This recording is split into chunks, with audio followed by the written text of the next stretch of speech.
je voulais redémarrer sur un mot important que tu as dit, Franck, quand tu as donné l'exemple des téphilines.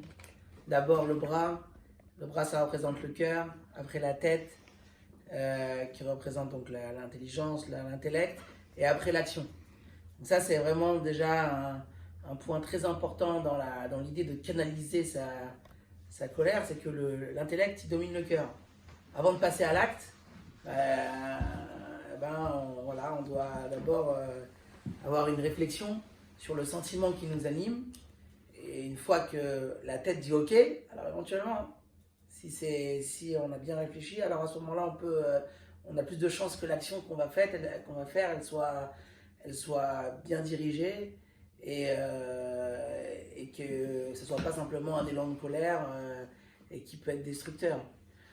D'ailleurs, on dit souvent ça dans l'éducation, que quand on veut donner une punition, corriger un enfant, etc., si l'enfant il ressent que c'est un mouvement de colère, que c'est simplement parce qu'il m'a agacé que j'ai une réaction comme ça et que j'ai pris une décision, qui est souvent des fois, quand c'est réactionnel, c'est souvent démesuré, souvent. Parce que c'est pour se calmer des fois à soi-même. En fait, ça n'a pas l'effet un effet constructif du tout. Puisqu'en fait, l'enfant ne va pas voir ça comme quelque chose bon, j'ai fait une erreur, bon voilà, je dois avoir une punition par rapport à l'erreur que j'ai faite. C'est plutôt, j'ai énervé mes parents, et comme je les ai énervés, bon bah, il s'en est suivi de ça. Mais après, il y a un détachement par rapport à l'action qui est faite. Alors, et ça rejoint tout ce que tu disais, Franck, avec l'exemple que tu as donné des téphilines. Alors, dans la Guémara, on donne un exemple de quelqu'un qui maîtrise ses sentiments et qu'on n'arrive pas à mettre en colère.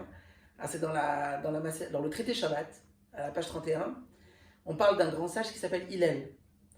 Alors, c'est une histoire un peu drôle, parce que en fait, ça démarre avec un pari. Il y a deux personnes qui ont fait un pari. Alors, à l'époque, la monnaie, c'était les zouzes. Donc, c'était 400 zouzes le pari.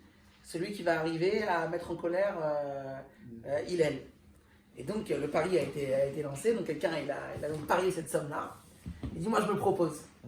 Et donc, il va aller voir Hillel un petit peu avant Shabbat, moment où il se préparait, il faisait sa toilette, etc. Il tape à la porte. Il dit, est-ce qu'il y a quelqu'un? Est-ce que Hillel est là? Et donc, Hillel, rapidement, il se rhabille, etc. Et il va le voir. Il dit, oui, qu'est-ce que tu veux? Alors, il dit, j'ai une question à te poser. Et bien sûr, pose-moi la question que tu as besoin. Et il pose une question, il pose forcément des questions qui n'ont pas beaucoup de sens. Alors la première question qu'il pose, c'est de dire pourquoi les Babyloniens, ils ont une tête un petit peu aplatie, un petit peu, pas très ovale ronde, comme un peu... Alors il lui dit, écoute, tu as posé une bonne question. Il dit, selon moi, c'est peut-être un défaut dans leurs sages-femmes qui... peut-être ne font pas très très bien leur travail, et il y a des défauts. Bon. Et il repart. Quelques instants plus tard, il retape à la porte.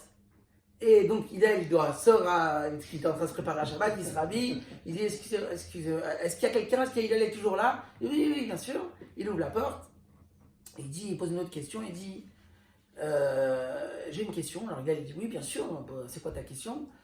Pourquoi les personnes qui habitent, alors c'est une région qui s'appelle Teradion dans la, je sais pas où ça se trouve, dans la Gemara, on parle d'une certaine région où les personnes ont les yeux un petit peu troubles, mais pas très bien. Et il dit, tu as posé une bonne question, parce que dans cette région-là, c'est une région où il y a un endroit où il y a beaucoup de sable, beaucoup de vent, etc. Et ça peut avoir une conséquence par rapport à leurs yeux.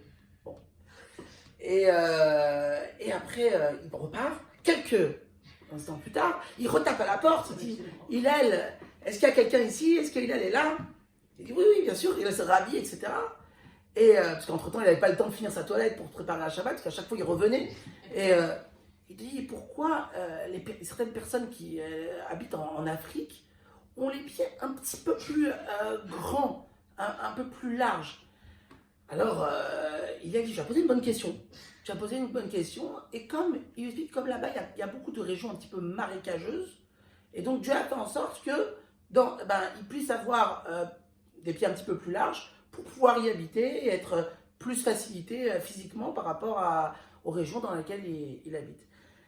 À la fin, cet homme-là, il a dit, est-ce que c'est toi un grand sage qu'on appelle Hillel Azaken, Hillel l'Ancien, qui est réputé? Il dit, oui, c'est bien moi.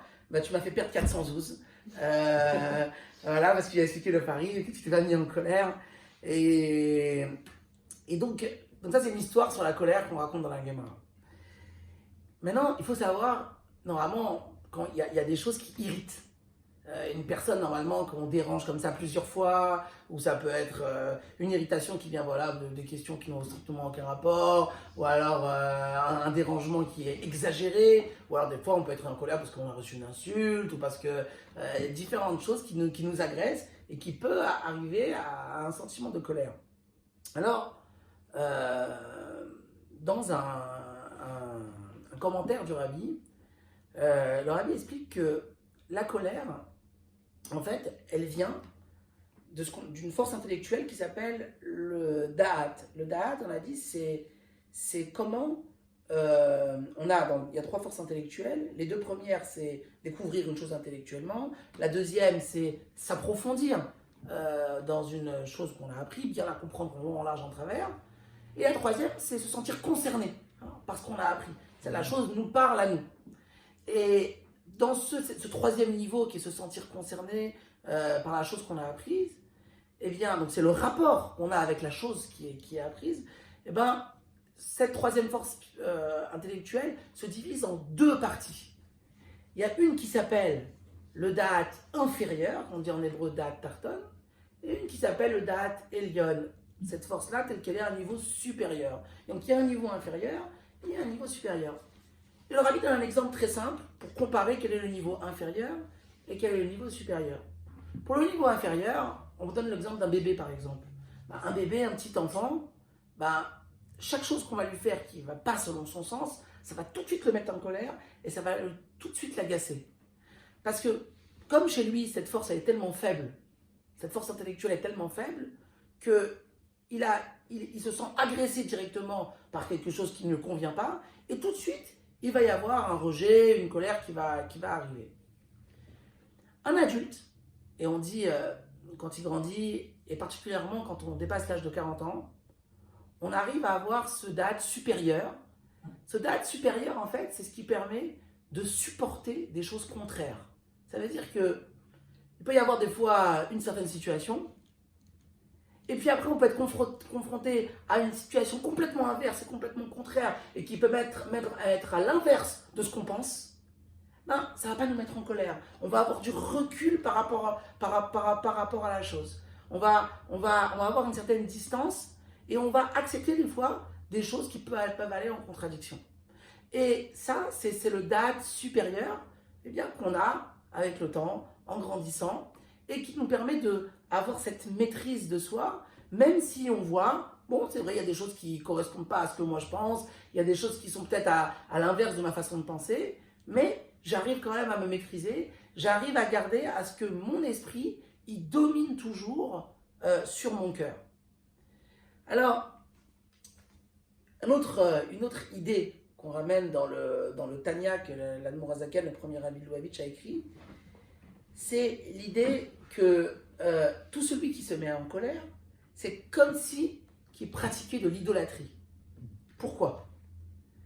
Parce que lorsque quelque chose te met en colère, ça veut dire que cette chose-là, tu ne l'acceptes pas.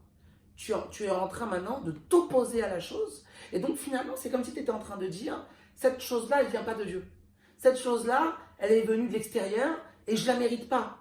Et donc, je m'oppose à ça et je m'exprime avec une certaine colère. Alors que si j'avais pris un peu de recul et que je réfléchis qu'en réalité, il n'y a rien qui échappe au contrôle de Dieu. Certes, peut-être que cette personne-là qui t'a mis en colère, il va peut-être falloir s'arranger avec elle. Il va peut-être falloir qu'elle aussi, elle s'explique, ou peut-être qu'elle s'excuse si elle t'a offensé, etc. Cette personne-là, il va falloir s'en occuper, tu as raison. Mais le fait que cet événement t'est arrivé, c'est voulu par Dieu. L'événement qui s'est passé, que tu as subi, c'est quelque chose qui a été voulu. Après, s'arranger avec la personne, ça c'est une autre chose. Mais savoir qu'il n'y a rien qui échappe dans la gestion du monde de Dieu, dans le contrôle de Dieu, ça c'est une chose qui est très importante à savoir. Et quand on a bien en conscience cette chose-là, ben forcément on a forcément du recul et on va arriver à se maîtriser. L'Admour Hazaken donne un exemple très simple, quelqu'un qui fait la prière et quelqu'un qui se met à côté de lui pour le perturber, pour le déranger, pour parler fort, etc.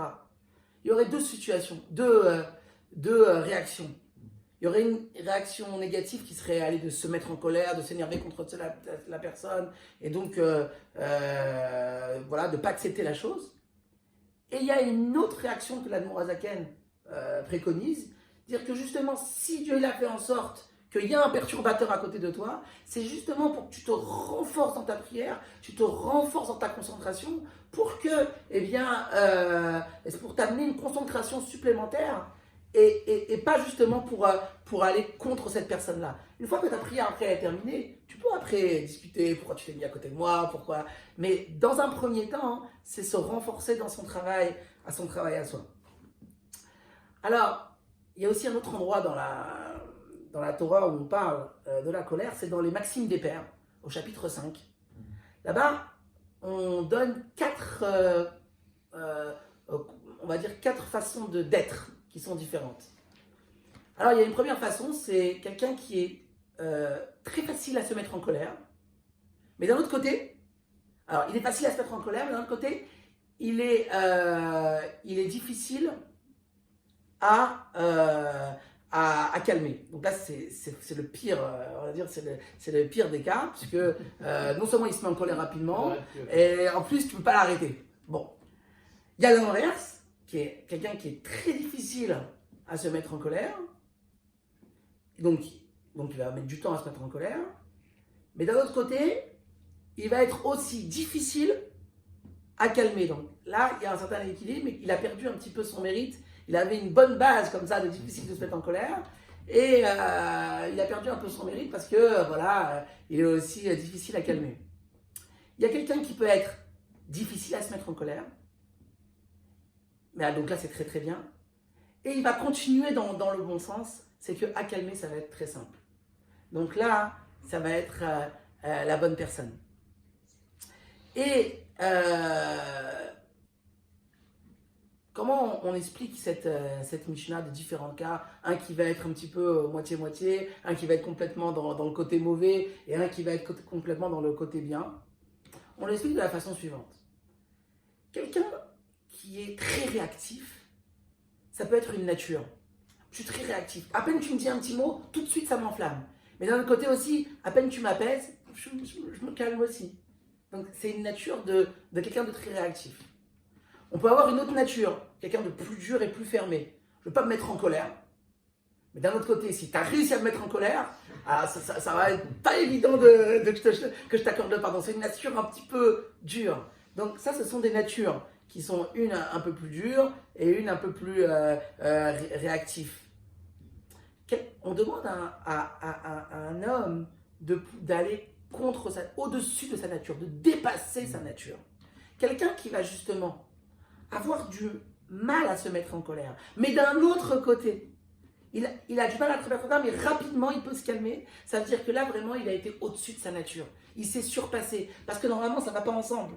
Si tu es difficile à mettre en colère, ça veut dire que tu es un petit peu tu n'es pas touché par ce qu'on te dit, tu es un petit peu renfermé, tu as une carapace, tu vas pas rapidement t'emporter. Alors, ça ne va pas avec le fait de rapidement de dire pardon. Si tu as réussi à faire la jonction des deux, eh ben, c'est que vraiment, tu as fait ce que Dieu te demande. Tu t'appelles vraiment un chassid et tu t'appelles quelqu'un qui se surpasse et qui se travaille sur soi-même parce que tu as montré deux comportements qui sont opposés et tu as réussi à les unir en toi. Et donc, ça s'appelle vraiment que tu feras un véritable service de Dieu. Parce que servir Dieu, c'est pas juste c'est pas suivre sa nature, mais c'est faire un travail sur soi. Et celui justement qui est difficile à se mettre en colère et qui est facile à calmer, eh bien donc lui, ça montre qu'il a fait ce travail-là.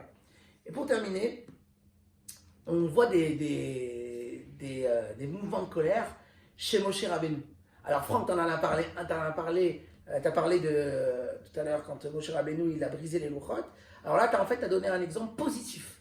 Ça veut dire que finalement, quand Moïse il a brisé l'étape de la loi, ben en fait, lui, il a voulu toucher le peuple juif. Il a dit, bon voilà, il faut que je fasse quelque chose qui va marquer les cœurs pour leur donner envie eh bien, de se repentir et de regretter la faute du veau d'or et qu'il puisse y avoir un nouveau départ. Et d'ailleurs, Dieu le félicite d'avoir cassé l'étape. C'est le dernier Rashi de la Torah, du Sefer Torah. C'est la félicitation que Dieu dit à Moïse. C'est bien que tu as cassé l'étape de la loi parce que ça a amené quelque chose de positif. Mais il y a eu des fois où Moshe s'est mis en colère et ça a amené des choses négatives. Il y a 3 endroits dans la Torah où on voit la colère de Moïse et qui a amené des choses négatives. Il y a une fois où Moshe se met en colère parce que il n'était pas question, lorsque la manne tombait du ciel, il ne fallait pas en garder. Il fallait tout consommer, mais il ne fallait pas en garder pour le lendemain. Et il y a des personnes qui en ont quand même gardé. Il y a eu une fois, c'était une histoire d'un sacrifice dont les règles des sacrifices n'ont pas été respectées. Et puis il y avait une histoire aussi encore dans une guerre contre Midian où toutes les règles que Moshe avait données pour la guerre n'avaient pas été respectées. À ces 3 endroits-là, il s'est mis en colère. Moshe s'est mis en colère et ça lui a causé quelque chose de négatif. C'est qu'il a oublié certaines parties de la Torah. Certaines parties lui ont échappé et donc c'est d'autres qui lui ont rappelé. Ce qui veut dire que lorsqu'on se met dans une situation de colère qui n'est pas maîtrisée et surtout qui n'est pas constructive, eh bien pour les sages, ça amène un oubli dans leur sagesse, dans leur Torah. Parce que à tout moment, là je reviens sur ce qu'on avait dit au tout début, et l'exemple que tu as donné Franck avec les téphilines, c'est le point principal, c'est à tout moment, l'intellect doit dominer sur le cœur. Si l'intellect ne domine pas sur le cœur, si c'est le cœur qui domine sur l'intellect, eh ben le cœur va agir sur ton intellect et que certaines choses de sagesse que tu avais en toi, elles peuvent s'échapper. Voilà, un petit topo. Merci Israël. On va bientôt arriver à nos horaires. Qui n'a pas encore parlé, qui aimerait dire 2 mots?